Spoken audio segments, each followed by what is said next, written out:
Day 8 here at the World Championships, our second podcast at Under Armour Mission Run at the World Championships. We are coming back tomorrow again, same time, 8 to 9 p.m. And during that time, we are asking you, the fans, the people, the track and field fanatics we have out here to join us on the podcast and really talk about and give us your hottest takes, things you want to talk about from the World Championships, anything like that. And you will be able to win a free shirt. You will get some Under Armour free gear. So if you want to join us on the podcast, you are more than welcome to. Just come on, walk on up. We're friendly and everything like that. But Aaron, should we just start off like we just saw probably the greatest world record ever, bro. That's like David Rudisha 140 level.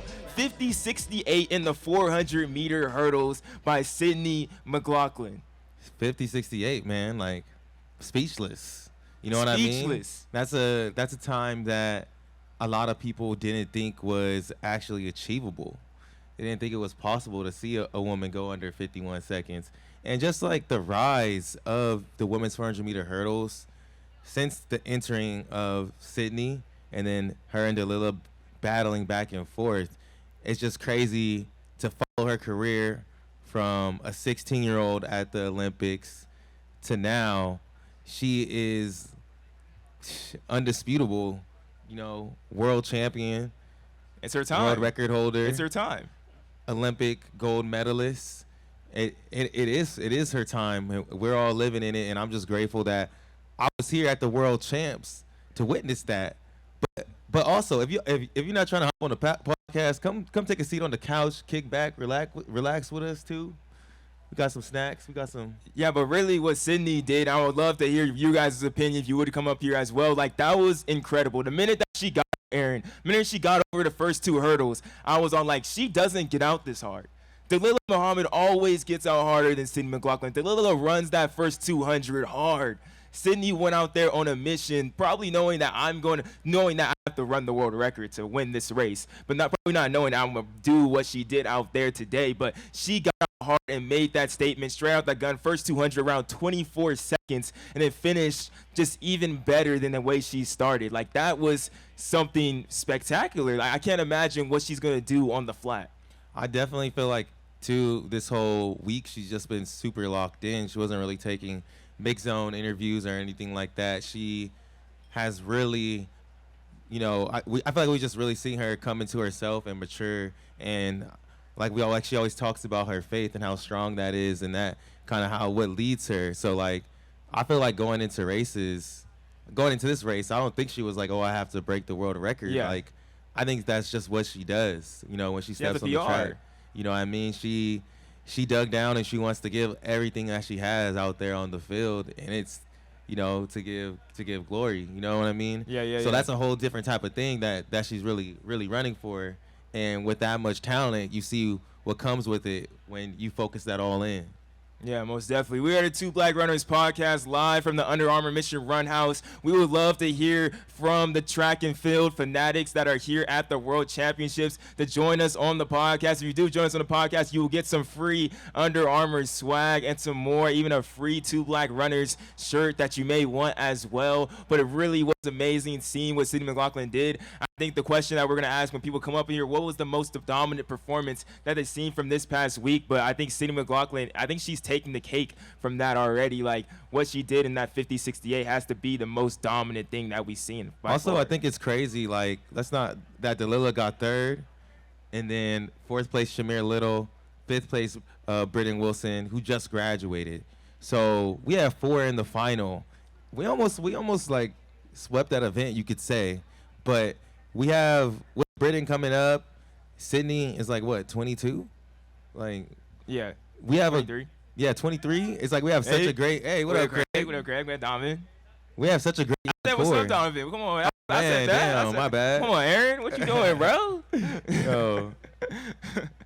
But that was just I'm a big Delilah fan. So like what she has done, Olympic champion, former world record holder, former world champion, to come back and get bronze too after having like some injuries she was dealing with. How many races did she run this year? Like what? 2? 3? Delilah? Yeah. Yeah, that was her third. That was like her fourth or fifth race of the season. That's crazy. That's greatness. Most definitely, most definitely. She's definitely proven time and time again that she's ready for the situation. But I think now Sydney has definitely solidified herself that she has taken that next step forward in her whole entire development. And what we were really happy for it too is Michael Norman, man. Michael Norman going out there, not the fastest race, but like it doesn't matter. He got the goal. It's all down to that competition and who's going to be that world champion. And for him to go out there and run what was that 44.16 to beat a Karani James who has been dominant for over 10 years now, to be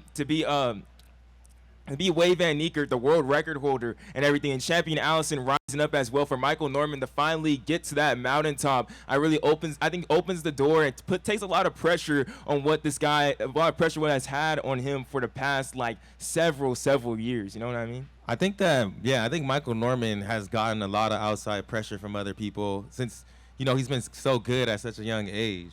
So many people put a lot of expectations on him his whole career, but like Michael, he comes from that same class of like Noah as well, that young, when they were all rising up being high school stars and everything. So they're more athletes. It's just our U.S. team, is actually pretty young. What's up, Ajay? Good job today, Ajay. Good luck on Sunday. Good luck on Sunday, Ajay.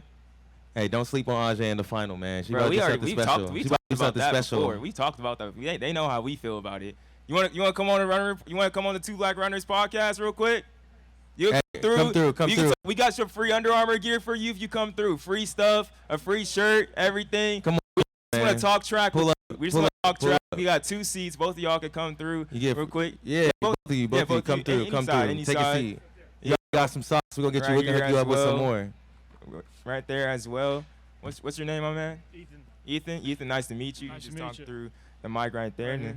What's your name? I'm Keith, his father. Nice. That's a good name. Our pop's name is Keith too. That is true. That is a true statement. Where are you guys from? North Carolina. North Carolina. So you guys enjoying the meet out here? Absolutely. What did you think of that world record 400-meter hurdles? Let's just start there. Incredible. Yeah, that was insane. She made it look easy, man. Did you expect that to happen? Did you expect Sydney to win that race? Did you expect the world record to go down? Yeah. Yeah? She had that, yeah. But did you expect 50 point? Did you think you were going to see a 50 point? No, I honestly, I knew she would win, but I thought she would save the world record for Zurich. I mean, maybe she'll drop another one. Maybe another one. You never know. But how long have y'all been at Worlds? Have you been here all 8 days? You just get here? No. We've been for the whole 10 days. Nice. Same with us. It's a grind, but there's nothing else really like it. Oh, yeah. No, you guys have been great because we held our corporate event around the corner on the first Saturday. Under Armour's been out here killing it the entire championships, all 10 days. Dang. Hey, we've been doing our thing. I got to ask for you, too, though. World Championships, the performances, they're amazing. But besides the performances, besides the world records, the American records, what has been the most exciting or entertaining or what you have enjoyed the most from the World Championships so far? It's a collective thing. It's seeing the people put it all out to get through the rounds. Not even just the medalists, but the people that just want to make a semifinal or just make a final.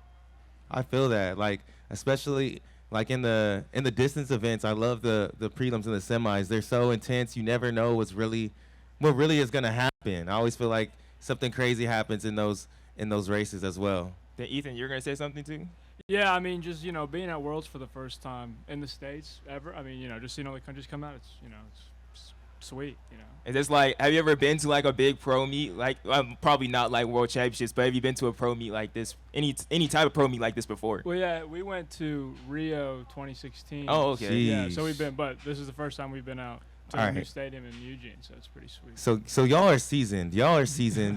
I know y'all got some hot takes, man. So coming up tomorrow, what finals we got? We got 800. We got the men's 800, the women's 5K, the men and women 4x1s, the javelin throw, the triple jump. What predictions, hot takes you got on any of those races? Don't got to be all of them, just one of them.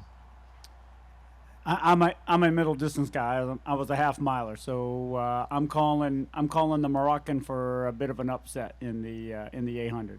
The dude the college dude? Yes. Zahafi? That would be crazy. That would be. That race is open. That race is pretty open right now. Exactly.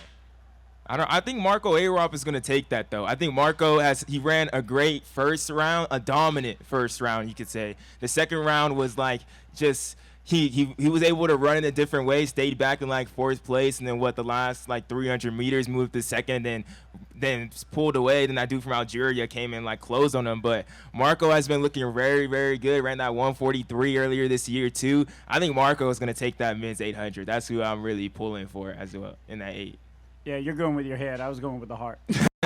I understand that for sure. What about you, Ethan? I mean, career #1 in the world. He definitely is in the mix, but I'm rooting for Peter Bull. Peter Bull? See that Aussie take it. I feel like Peter Bull got a big fan base, bro. People are reaching out to us on Hayward Magic, like, yo, you got to talk to Peter Bull. Peter Bull. He's a pretty cool dude. Yeah, he most definitely does. I think the women's 5,000 is gonna be super, super exciting as well. I'm really rooting for Elise to get onto that podium. For any American in distance events, it's super hard to get on the podium. But I just know when Elise is like, when she's right around third, second, like third place, fourth place, fifth place, we're gonna hear another like USA chants when Grant was running that 10K, bro. It's gonna be epic. Most definitely. Like, Hayward loves distance. You middle distance guys, y'all know how it is. So if we get, I'm just super excited for the women's 8 when we have that, because I think there's a possibility that we can sweep something like that, and the stadium would go insane. But even if we were just to go 1, 2, or anyone in that event, those are some of the biggest stars I feel like that we have. Especially if Rogers medals. Yeah, she's on the tower. yeah, Talk especially. about pressure.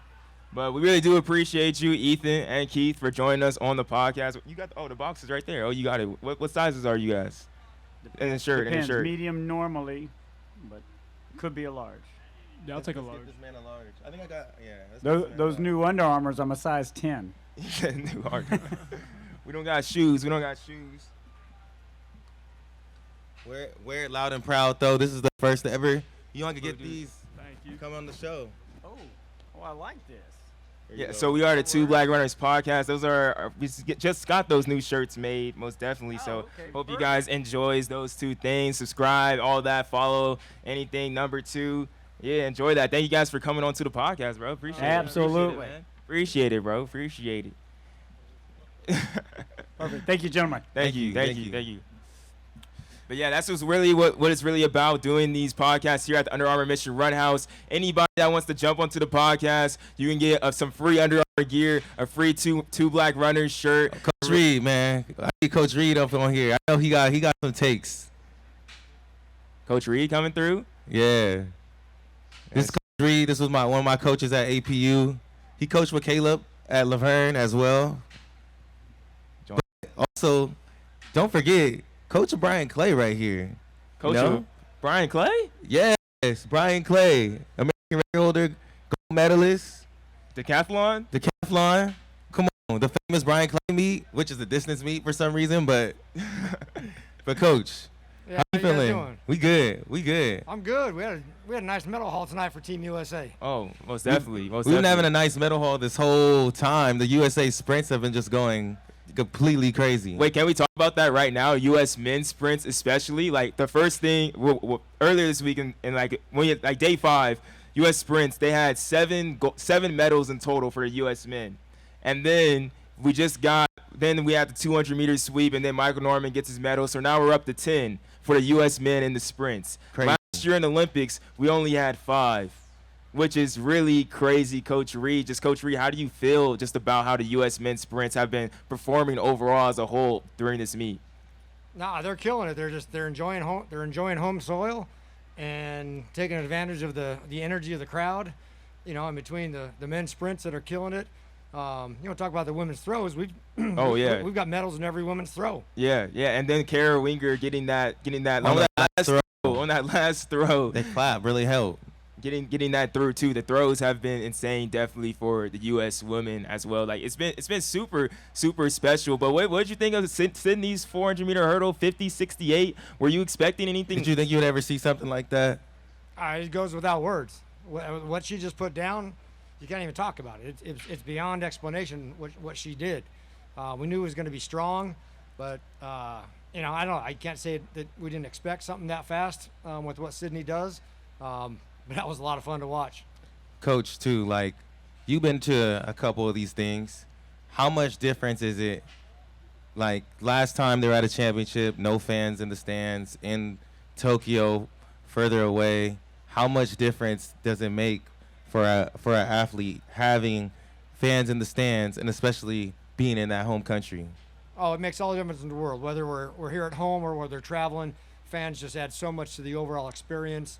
You know, and then today, you know, there's nothing else going on out there for Kara to step up and hit the throw that she did to win the silver medal on that last throw was just amazing to watch. Is it usually? I feel like the meet has been doing a good job of scheduling out the events. Like for that javelin throw, that was literally that was the only thing going on, and the whole crowd was in tune and clapping for that event. Is it usually scheduled like this, to where like they know they can have focus on particular events at certain times? Yeah, it's in the schedule to highlight each event throughout the 10 days. So hey, all right, you guys, great job. Great to see you. Keep it going. Yeah, man. Thank you, Coach. Appreciate you. Appreciate it. Or do you want free shirt? Free shirt? Medium? Large? That's it right there. And then free bag as well. Man. Most definitely. Thank you. Anybody want to come on to the Two Black Runners podcast? You get a free Two Black Runners shirt, some Under Armour fanny pack. Nah. You don't want to come through? You want to come through? Come on, man. I know you got something to say. I mean, we gotta talk about these women's 800s too, man. It's gonna be super exciting, everything that's going down. But hey, what's good, Chris? How's it going?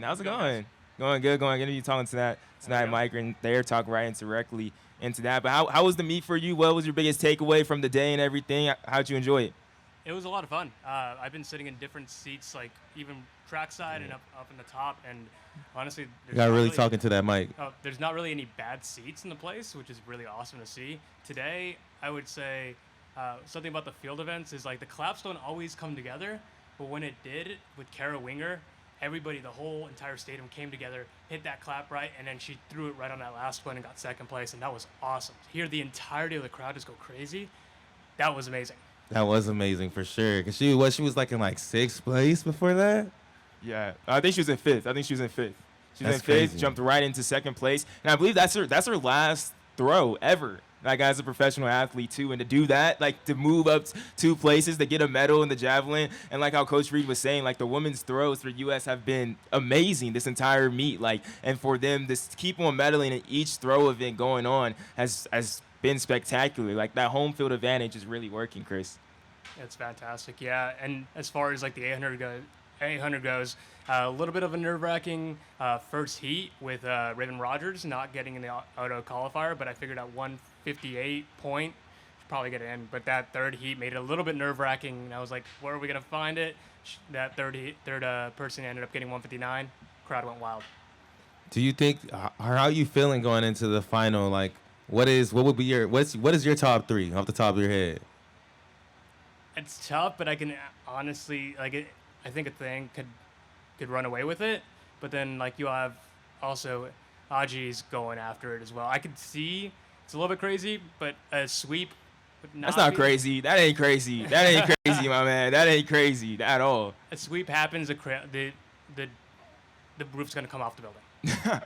That's what I feel like too. I think that will be like the loudest possible reaction that I don't know, Sydney was very, very loud, but I don't know, another sweep for the U.S. team will probably literally, with Raven being on the tower and being a part of that sweep would be insane. I think that's definitely possible. I don't even think that's like, at this point, I don't even feel like it's pressure for that to happen. It's just like, it can just like naturally just happen at this point because all of them are running great. Ajay was kind of confusing in like her first round, but this one put it all together. A thing like great. Probably ran like the most comfortable 158 you could ever see, and then Raven, like that kick is always there. But let's talk about Keely. Let's talk about Keely. She's been running great all year.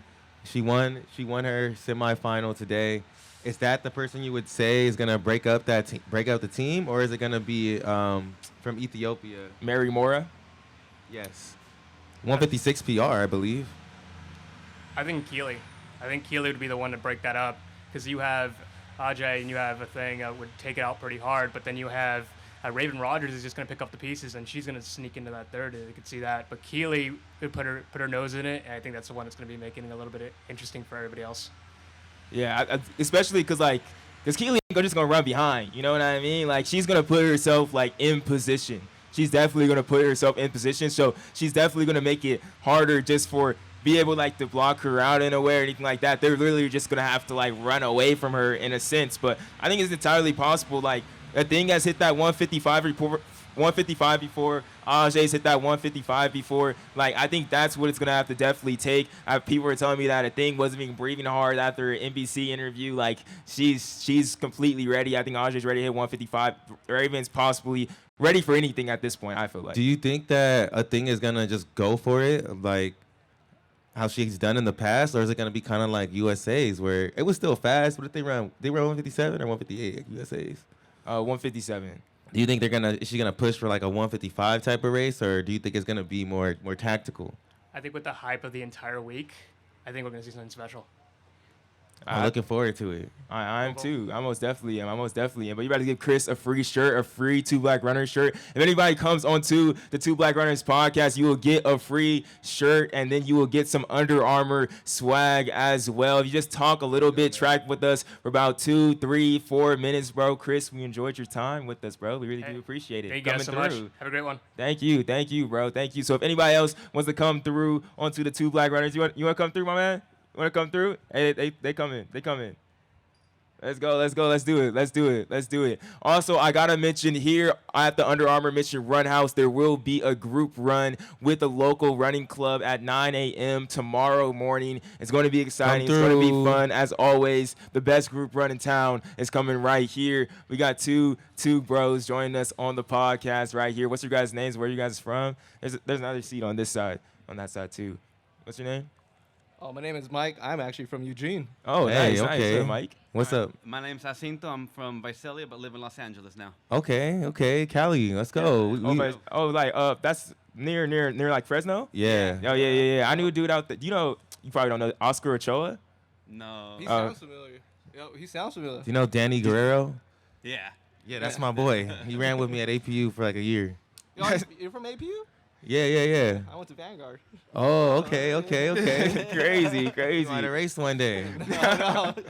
Take that one. But how you guys been doing? How you guys been enjoying the meet so far? How many days have you guys been out here? We've been coming here every single day, and big shout out to the world and everybody coming out to Eugene. This is a beautiful moment right now. Just so many beautiful runners, great people to talk to. Just the events are bringing the world of running to Eugene. It's just a great thing. Yeah. What's it like for you coming out here? Is this your first time in Eugene? This is my third time. I came out for the Prefontaine, watched that, and then but the atmosphere here is it's amazing. It's nowhere, everywhere I've been, nowhere is like Eugene. It's perfect here. Yeah, really like that Hayward magic, and the crowd's going crazy. But besides, what did y'all think of that 400-meter final today? That 400-meter hurdle final today? Fire. Yeah, we just saw a goat right now, literally. Just all fire. It was no doubt. I was hoping for a sweep, but Got the next best thing. Yeah. Well, maybe even I think we're working towards that though. 50, 68. Yeah, I think most definitely too. Seeing definitely like Britton Wilson being in that heat, in 5th place. She had to have ran so many races this past season, and for her to get 5th in that, it definitely shows like the rise of the 400-meter hurdles. But let's go back to this as well. Michael Norman getting his first medal ever at the World Championship level. We're all from Cali. Vista Marietta, stand up. We're from the Inland Empire, so it's even bigger for us as well. Just like, how was that seeing that moment for Michael and him finally to get pushed through? Like, I think there's much more bigger things for him to come. Much bigger things. I'm so happy for him. Yeah, excited to see what else he could do. Also, too, though, we haven't talked about the 4x1s at all yet, man. Oh, we haven't. It was just the prelim. But how'd y'all feel about how we looked? Good. I think we locked it good, too. Oh, yeah. Paradini, that third leg. Yeah, she was moving. She was moving. But I think the real conversation, because the women are the women. They're going to do the thing. They don't get to stick around. The men, Are we looking good? I don't know what Marvin was drinking at the end of that race too, but shoot. Are we looking good? Are we looking solid? Do you feel like we're safe? The men make me nervous.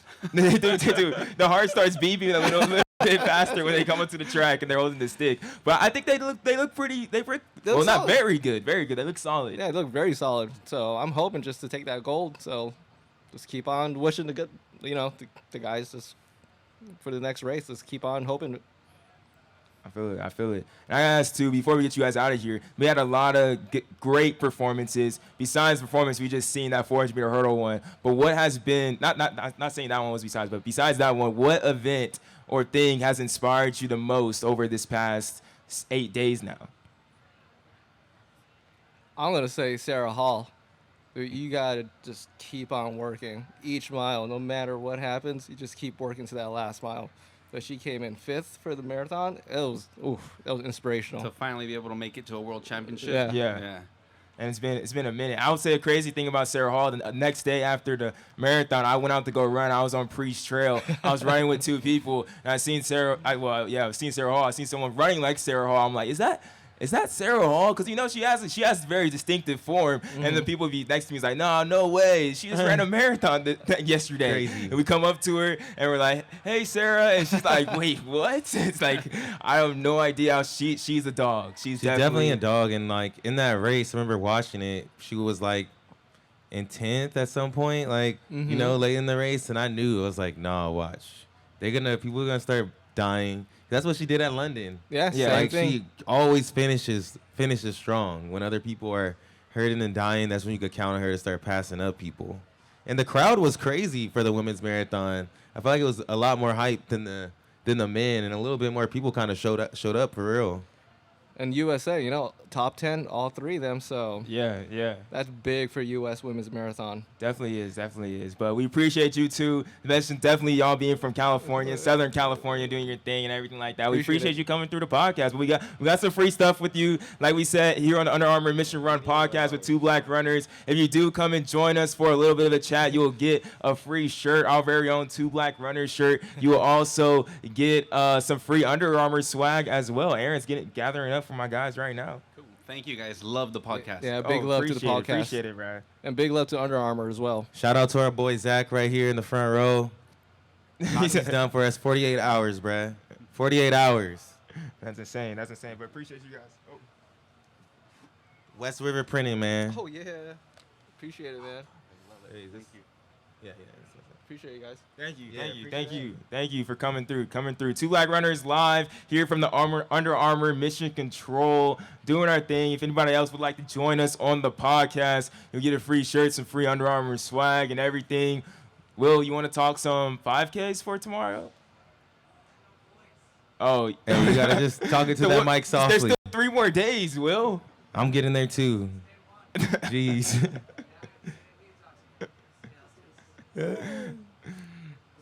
What's up, man? How's it going? So you've been having a good time, it sounds like. Well, when you start with sweeping hundreds, sweeping 200s, sweeping shot puts, there's a lot to cheer for. Yes. We're leaving all of our energy, all of our voices are inside of Hayward Field right now. Most definitely. Who you feel like, or what made you lose your voice the most this weekend? Ooh, that's a good question. It's a very good question. Women's 10K, that finish with Chris, it was insane. Yeah. The finish with Grant was more insane. But already, I had the Sunset Tour broadcast on Friday night. Came up here Saturday morning. 3.5 hours on the mic. I'm not like you guys. I don't have that endurance. That's insane. It definitely has been a great, especially for the distances. And I feel like when we're watching the prelims for the 5Ks, just from there, I'm all like, you can now see how Eugene loves the distance events as much as how good the sprints have been doing. Eugene, they love their distance. Prefontaine, and they were hyped for the 5Ks. Just when Carissa was just a little bit in the 5th, when Elise was out there, when Grant and Abdi Hamid were doing such great things. Don't sleep on Emily and Feld. Yeah, Emily Feld too. Yeah, Emily. I'm just listening people though. I'm not trying to kind of hater, bro. Hater. I mean that women's 5 was crazy, right? It's a day that the high temperature is 92 degrees. I heard from Grant. He was saying that during the 10, real temperature was about 75, but it felt like about 95 on the track. Jeez. And so to watch these women go out and run under 15 minutes was basically what it took to make that final. It's absolutely insane. That effort, I mean, soak yourself in an ice bath for about an hour after that one, you know? No, most definitely. But let's talk the 5 tomorrow. I specifically want to talk about, well, what are your just the first impressions of the final going into tomorrow for you, Will, here? You know, you watched a lot of athletes waste a lot of energy in that first round. People were, dare I say, like unnecessarily pushing the pace. So I'm really curious to see how someone can rebound from that type of an effort. There were a lot of athletes that looked pretty chill, but, you know, cracking into that Ethiopian contingent is going to be really, really hard. But I really love to see Emily, Carissa, Elise look so strong, look very composed in their qualifying. And so hopefully they've been able to sleep, they've been able to eat, they've been able to recover and come back feeling like that battery is like pretty fully charged for this final. Do they have an advantage? Like, how do you recover from doing a 10K and then come back and you do a 5K prelim and a 5K final? Like, you're really good. That's how you do it. You're really stinking good. That's how. But I think the great thing that we're going to see from the women's 5K and from the men too, and especially what we see in the prelims, like Elise, Carissa, and Emily, like they're going to stick their nose in it. Yes. Like no matter what, USA over the past, I feel like 3 years have really gained that confidence that like no matter what, like we can stick our nose into this race, whatever it is, whatever the pace kind of is, like they're going to put themselves in position if that's the 5 or the 10. I think we're still getting there with the 15 each step every single way, but when the 5 or the 10 goes fast, like more than ever, like they are sticking themselves in the race, US men and women. Yeah, I'm sort of like looking over your shoulder at the screen here, looking at PB's season's best. I mean, I think for any of our women, from Emily to Carissa to Elise, it's going to take a personal best, I think, to hopefully they're in shape to put that performance together. And I mean, you guys have been inside this stadium. Like, we're really starting to feel that USA energy. Yes. And when the fans are getting excited about these performances, the volume in there is just getting turned up louder and louder and louder every day. And I think that especially for these women, all of whom are based in Oregon, we have 3 Oregon-based women in the 5K. I think that you're going to have a lot of fans in the stands that want to see them run really, really well and propel some pretty incredible performances. But then I want to ask from the women's 5,000 about you, Sifan Hassan. She wasn't able to get the 10,000 meter medal out there, finishing 4th place. She was also in the 15, but decided to drop the 15 just to focus on the 5 and the 10. This is that past weekend, 2 days ago when she ran that 5. That was her 2nd race of the season, just in total, since she did that triple at the Olympics. Do you feel like she's in better shape after that 5K and has a potential to win the race tomorrow? Like, does she look like a lock in any type of way? I don't know about lock, right? Like I don't know if I'd ever say anyone other than Sydney McLaughlin was a lock, right? But even there, you know, Sydney got some pressure that early part of that race, maybe. Well, that might be a generous statement. But Sifan Hassan doesn't look like the athlete that we saw last year, where she was so incredibly dominant across a variety of events. And so it's difficult to say when you don't see someone's performances early in the year, how they're either building or regressing.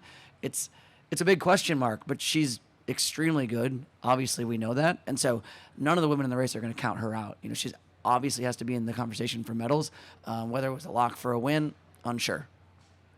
Yeah, and I feel like everybody knows what she's about to do. What's good, Aaron? Everybody knows if she's right there, that last lap, she's gonna have a great kick. And I feel like in the 10K, people are tired of getting out kicked by her, but she just didn't have it. Gade finally was able to hold her off, and I think it is gonna be tough to see her. I wouldn't say she's a lock to get gold, but no, I mean, one of the people that I watched intently was Dawit Sam, where she was just chilling, and then had a pretty big gap actually form in front of her, and it was like snap of a finger, she just closed that gap, put herself in the race, did exactly what she needed to do. I mean, she ran a lot like Jakob Ingebrigtsen ran yesterday, where, I mean, the dude he's a very smart racer. He's savvy, right? He knows that he doesn't want to do anything more than he has to. You just saw him chill. Oh, okay, I need to cover that move. He knew exactly where he needed to be. He knew exactly what time he needed to run, and he felt pretty good doing it. And so he got the fans involved. But Dawit Sam looked incredible. Oh, most definitely. The women's 5K is going to be super, super entertaining as well. We did men's 800 tomorrow. Then I'll get you out of here, Will. You rest that voice and everything. Men's 800 tomorrow. Who are those guys that are looking like your favorite? We're talking about it earlier. Mine's definitely Marco Arop is looking like. He ran 143, ran a really hot final, ran a really hot prelim, then came back and ran a really conservative semifinal, was able to move up during the race instead of the win. The dude from Algeria came up on him. But I don't know, Marco's looking the best to me. There's anybody else that you're really looking at in that men's 800 for tomorrow?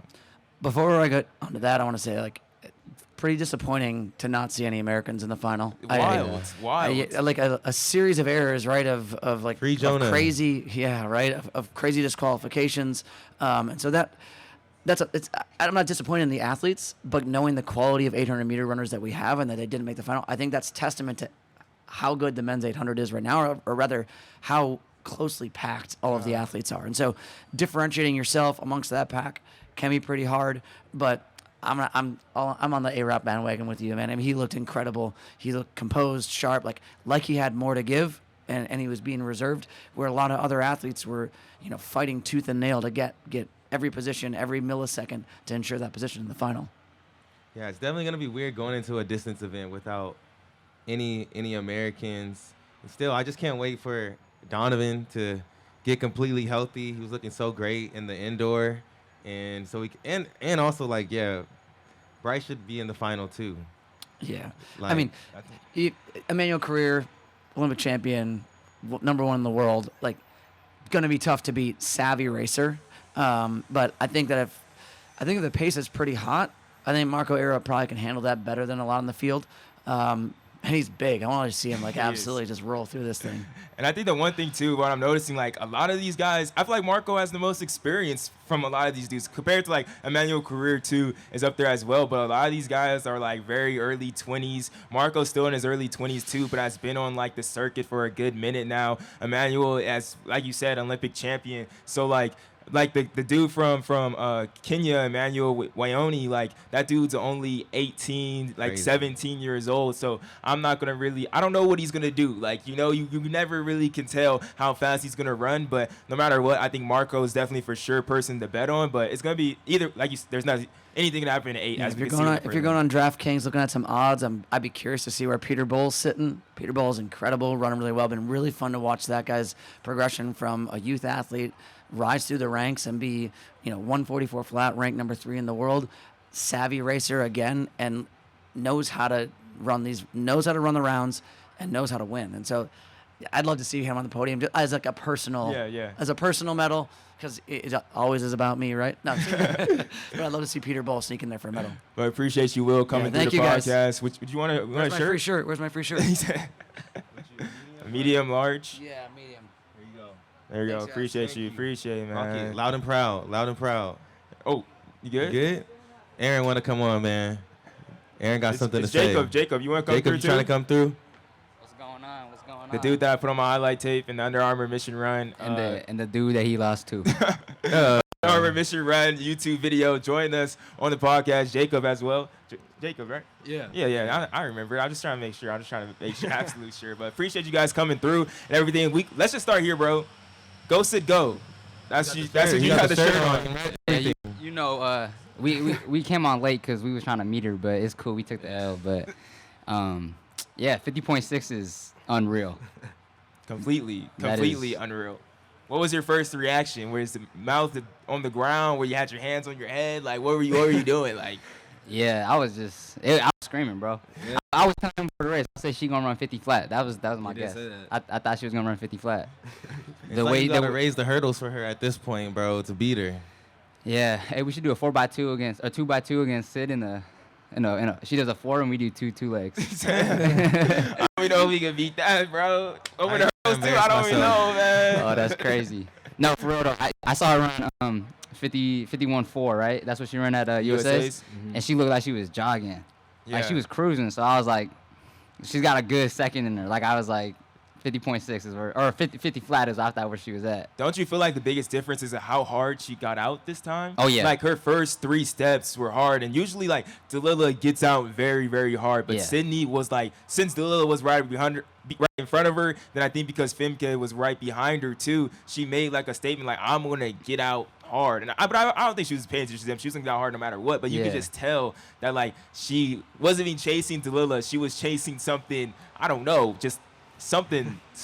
Yeah, You know? no, agreed. Cause and her what you call it, her second half of the race is amazing too. Yeah. So when I started to get out that hard, I was like, and I literally said to him, I turned to him, I said her second half is even better. So I knew she was gonna finish strong. And Jacob, what about you, bro? Like, what was your first reaction? What were your thoughts going into it too? Were you thinking like 50 point? I just knew she was finna win, but I called the order, and then my first reaction to it was just Aaron screaming in my ear about the whole thing, and he was telling me, he's like, "Oh, I told you, 50 flat," and I was, yeah. So you right. Yeah. You right. Yeah. I was like, there it is. I don't lose. And as well, I know you run the 100 4x1s earlier today.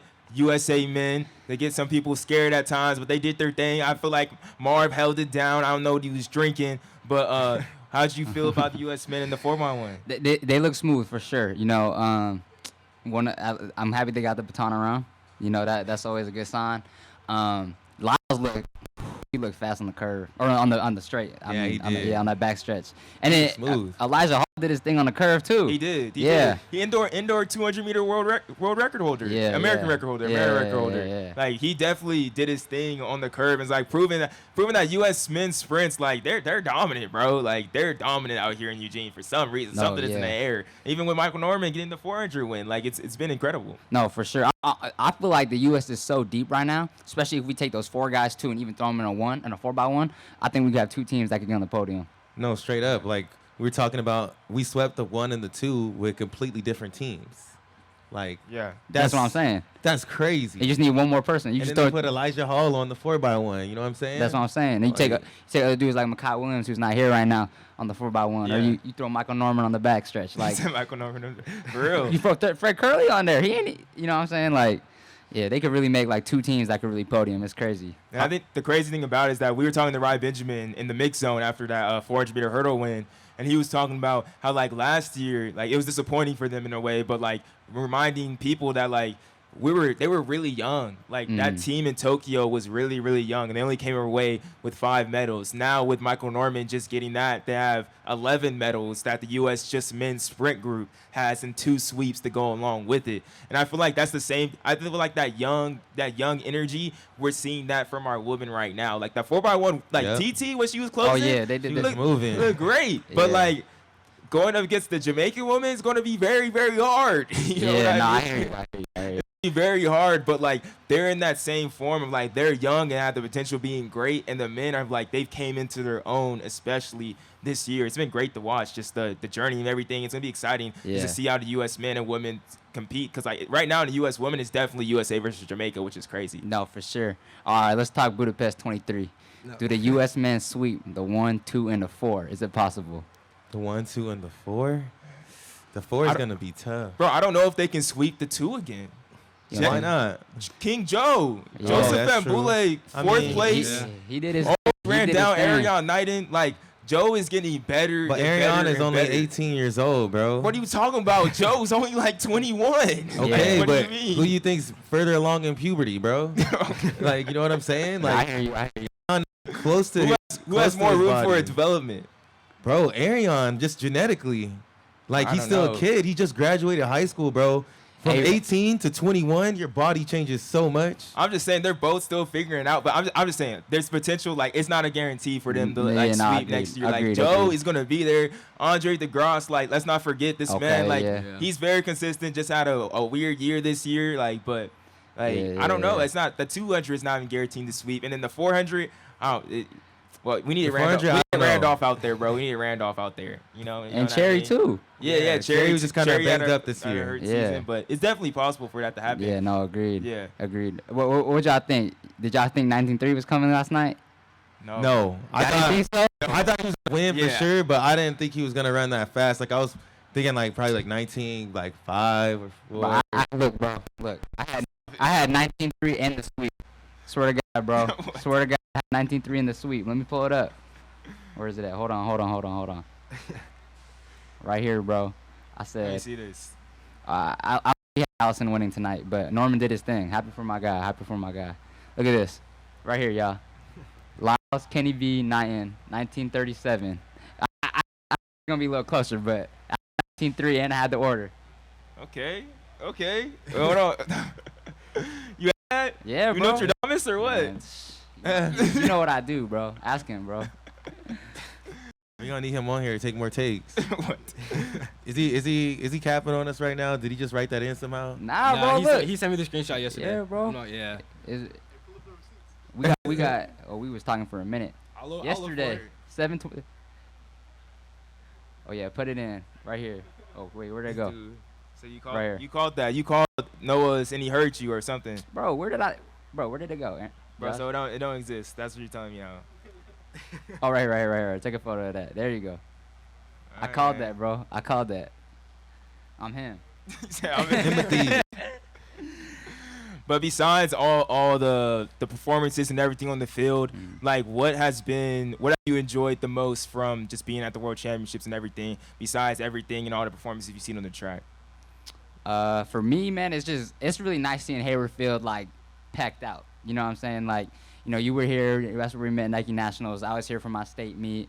Been down here for Oregon Relays, other events, stuff like that. Yeah. Like Pac-12s, NCAAs, all that. Like, it's just so cool seeing it literally sold out, or I mean, close to sold out with the temporary stands and even just the regular seating. So, I think that's my favorite part, just seeing everybody come together and you know, y'all love track too. So. Yeah, it is crazy. Like just hearing the clap for the field events, the cheering. Hey, I'm that like, javelin was crazy at the end, bro. Oh, for Kara, like that. Yeah, that was wild. That was clutch, bro. What about for you, Jacob? What have you enjoyed the most about Hayward Field, about the World Championships besides the performances on the track? I thought it was cool just seeing all the teams out there cheering for their other teammates on the who were we behind?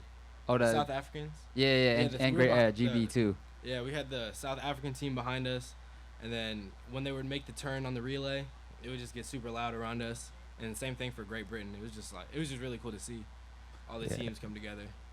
Yeah, bro. It's really like we were saying too, after going to Nike Outdoor and then coming to this, I'm like, dang, all of this, that's the whole system set up to get the best team here for Worlds. Give y'all like that preview of what it's going to be like when you're here. You know what I mean? Nah, agreed. So it's dope. And it's just dope to see, yeah, like you're saying, like all the different countries, like really like so much like pride, bro. Like you're really representing like your country, bro. Like, Exactly. What about y'all? What's your favorite part?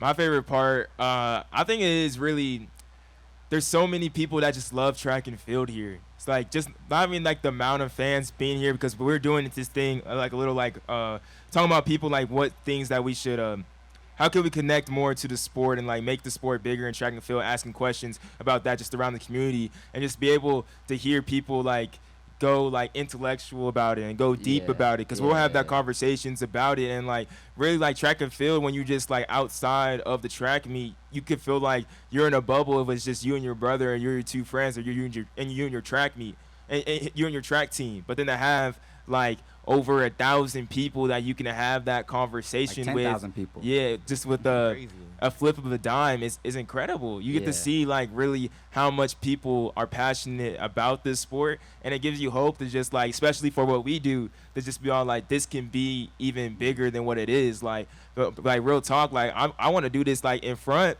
I want to do this in front of the thing. I'm trying to be like Charles Barkley and Ernie. You feel me? Kicking it in the front and talking everything. Bro. You know what I mean? Like I feel think you. that's how big this sport can be, and that being on that type of level. And it's just gonna take some time. It's gonna take small steps to get there. But people really love this, and like other people can love this too if they give it a chance and it's just shown a little bit more. You know what I mean? Nah, agreed. Cause like y'all know me, right? Like I'm a big track dude, and like he my best friend, right? But he never really fought track like that. And he always been around me, and I've been following it. Like we just walking around, he's like, "Oh, is that Joe Kovacs? Oh, is that who?" Like he be like, he be recognizing everybody. It's like, yeah, bro, you see, you watching the sport now too. Like it's like crazy. You know what I'm saying? Like everybody could love it. Like it comes quick too. Like I love track and field. You know what I'm saying? Like, Hey, shout out cities. Shout out cities. I love track and Yeah, I don't field. think you could come to this meet and not leave as a track fan. Like, the energy that is in the building is different, and I hope that we can figure out ways to transfer that energy to smaller audiences and track meets, because there are other track meets, smaller track meets that have that type of energy, like in Arcadia. You know what I'm saying? Yeah, Like yeah. growing up, or even like some club. I'll even go back to club. Yeah. You know what I mean? And since we've been doing this thing, for me, like going to the meets and like talking to the athletes, like for me, it kind of is all the same. It's just higher, bigger stages, but I'm like, man, these are the same people like I was hanging out with when I ran the club track, when I ran in college, high school. So it's really cool, and I just love to see like the USA team, like, you know, when we see them at meets, like it's like they're battling against each other, but Yeah. they're still battling against each other here, but it really does feel like they're on a team. And then to see them just like, to see people accomplish their goals that we just like talk to and stuff like that, like that's just super special. Like Yeah. I'm just happy that we get to be like up close and personal to like seeing somebody, you know, break a world record, you know what I mean? Or seeing somebody like Abdi Hamid Nur, he was our first guest on the podcast, and now he's at Worlds. He made it to the final. Like, Yeah. That's I'm just insane, happy bro. for him as a person. Yeah. I can't wait till Sunday, bro. Same with like you're saying with Norman. Like, I'm just happy for him as a person that like he did that. So I think it's super cool that we get to have like that front row seat to see all that. Yeah. Nah, I got you. Yeah. But we appreciate you, Aaron and Jacob, joining us, bro. You gotta get some free swag as well for coming yeah, for through. sure, for We got sure. some Under Armour bags, and we got some a free 2 Black Runners shirt as well for both of y'all. But a Under Armour Mission Run House, 2 Black Runners are live. We'll be back tomorrow from 8 to 9 p.m. Again, doing our thing out here at the Under Armour Mission Run House. There will be a group run tomorrow morning at 9 a.m. if y'all want to come through to Under Armour Mission Run House. It's going to be hype. It's going to be lit. It's going to be woo woo. You feel me? It's going to be super duper Hey, exciting. Josh can't see me in the 800 though. Bro, you don't want to run that. We can run that right now. We can stop the podcast and we can run at 800, and then I'll be back in a minute 58 seconds. You'll be back in like in 2:30. What? Hey, I heard, So, like- I heard you ran 204 though. Bro, they took me into the deep 204. end. They took me in at 55, bro. They took me at 55. I wasn't ready for that. You feel me? He got But- smacked by a thing. You know, man. That dude was from Switzerland. He ran a 148 last year. He was in media, bro. How you gonna be in media and you run a 140? Come on, Check bro. his accreditation, bro. Come on, Check his man. accreditation. All right, man. We appreciate y'all. We appreciate y'all, though. Yeah, for sure. Appreciate you. Appreciate you. Come through. You want to come? You're good? You sure? All right. Is that come? I know come you got through some then? takes. Come up. Well, we just want to talk about the clothes, the shirts, and everything. No, I want to talk about. What do you want to talk about? I want to talk about when we're gonna put an event together that's uniquely for you guys, Hey. and making a race, man. Making a race. Hey, Yeah, that's like setting up a race for people. Hey. For some, well, what I want to see is some high schoolers, well, 8th grade freshmen, try to do sub 5s. I want to start them early because I mean, like, I know, like, when I was in high school, like, I wanted to learn how to do like a sub 5 like freshman year. Yeah. Wasn't gonna happen in the mile, not for me, not where I grew up, but a lot of the kids in Eugene, you know, they're running sub 5s, 8th grade freshman year. Like, it's easy for them, especially with like Bowerman TC and Oregon Track Club. You know, they have everything. So I don't know, it'd be nice to just see like what we can do in this space, and I don't know, get you guys back up here, put a race together for the youth, and, you know, just support their journeys. And I know, like what you guys said, like you had somebody, who was it on your first podcast, that, you know, is now racing, and you guys said, who was that? Abdi Hamid Nur. Yeah, so it's like, I don't know, it's like you got to catch those journeys like super early and like just capture that magic, and then, you know, they kind of reciprocate that when they're on the big stage. And then you're going to be like, oh man, I was part of their journey. And we just need more of that. And it's like more like, I don't know, just like micro meets where there's only like so many people, and you have just like these kids getting together, and you have college kids getting together. It's like, you know, like Butter Boys, New Gen, all those Yeah. kids, you know, like they're inspiring the younger generation to like do that for themselves. And it's like we're gonna see like a crazy transition in how track and field is displayed. And like, you think it's magic now, but it's like it's gonna change completely. we're gonna have some crazy shit, crazy definitely. shit go down I here believe that. pretty soon. Just even like, I mean, this journey that me and Joshua have been on, like, I really think that COVID was the thing that really like changed everything. Yeah. I mean, because we started this in 2019, and then, you know, COVID hit, and we're like, yo, we could easily just hit up people to interview. But that whole time, I always thought, I'm like, bro, this is going to be the thing, because, like, people have to figure out, you know, how to still do track and field in a different way. For sure. And that's when, like, the explosion of, like, the podcasts, or the Instagrams and stuff, really, like, and even the people that were already doing it, like, they just had more time to do it, and for it to like blow up even more. And now, like you're saying, like even, you know, all the stuff New Gen is doing, Butter Boys, stuff like we get to do, Sidious, it's really like changing how people consume track and field, you know, and how we consume sport has already changed so much because of social media, but track is always just a little bit behind, right? So it's just like we're just starting to, it's just like really like the beginning stages. It's the infancy. You know what I mean? Like, all this is the infancy to, like, and soon enough, track and field's going to be a grown adult, you know, especially, like, in the social media type world. But right now, like, we just little babies, and we growing up. We're going to be toddlers pretty soon, you know, and everything. But the journey is going to be amazing. I think that's cool, like, getting the kids to, like, break 5 minutes, everything like that, because like you said, like getting them early. Like, we were having this conversation earlier because we're making a video about just like the disconnect that track and field has to people that are in sport during high school, and then how that disconnection just leads to not people being interested in track and field. For us, like growing up, our brothers did track. I was 5 years old. Aaron's was already older than me, so I saw him doing track. I saw track and field as entertainment. I never really saw it as a sport.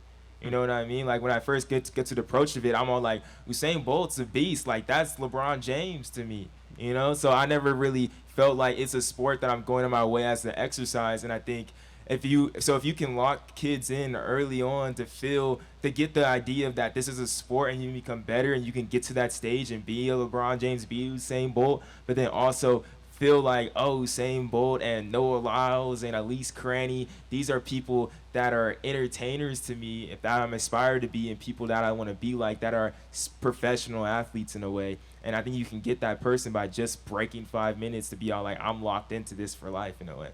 Oh yeah, yeah, I agree. And I mean, the bracket breaks down to the individual, and you know, like, I mean, I know you guys were talking about like a team effort and how you know, everybody comes here, they're cheering on each other, but it's like, you know, some people come here and they might be the only one on their team. Yeah.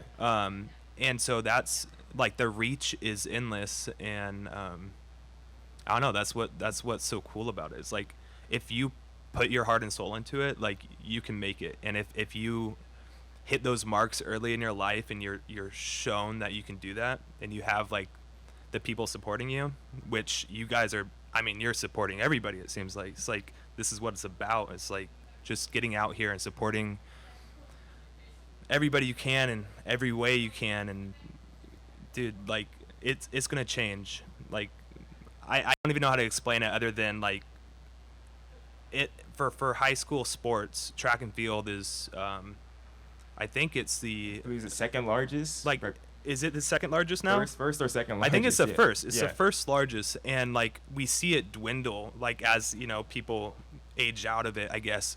I don't think that will be a thing. I think it's really good for just, especially in Eugene, the community. Like, if we can build everything around Hayward, and it just kind of and this is an epicenter, and everybody comes here to have community, it's going to change everything. This is really what we needed, because old Hayward was great. It was loud, it was special, but like, this is big and better. Like, when I first stepped in here, I was just like blown away. So like, I think that there's going to be a huge change in Eugene. Let's just say that. I appreciate it. We appreciate you coming through. Zach, I think that was a great way to finish it off right here outside of Hayward Field at the Under Armour Mission Run House. We'll be back here tomorrow for another podcast from 8 to 9 p.m. There's a group run tomorrow morning right here at the Under Armour Mission Run House. Appreciate y'all staying out, just talking track with us. Everybody that came on through the podcast. And if you come through tomorrow onto the podcast, you get a free shirt and some Under Armour gear. So. And Zach, we didn't miss. I want Zach. I want you to talk your talk real quick, bro. What? Talk about what? Talk your talk. Talk about your brand, bro. Man, these you made. Well, okay. Well, the shirts. I mean, there's a lot of shirts, but like I make like micro brands. I'm just kind of building my portfolio and showing, I guess, showing the community what things can be. As we move forward and, you know, engage with each other and make cool stuff together. But I own Azrio Sportswear. I'm focused on building kits and kind of promotional product for athletes, and hopefully I get to work with some of the cool clubs in town. You guys are actually like basically the first of the first, besides the brands that I've like made as, you know, mock-ups. Like this is it. Like this is the start, and I'm, you know, I hope this is what kind of takes me to the next level, because this is what I want to do. I want to just hang with cool people, make cool stuff, and just see them grow and flourish. Zero Sportswear, man. Where can we find that? Is that website? Oh man, Instagram? yeah. AzrioSportswear.com or at Azrio Sportswear on Instagram. And then you can check out cleantrail.co on Instagram as well. That's kind of a secondary brand that we're working on. Sorry, there's a bug right there. I'm sorry. But Nah, check that all out. That'll be in the description below and everything. We appreciate you coming through. Appreciate everybody. We'll be back next week. I mean, tomorrow. We're just two black runners. Let's get it.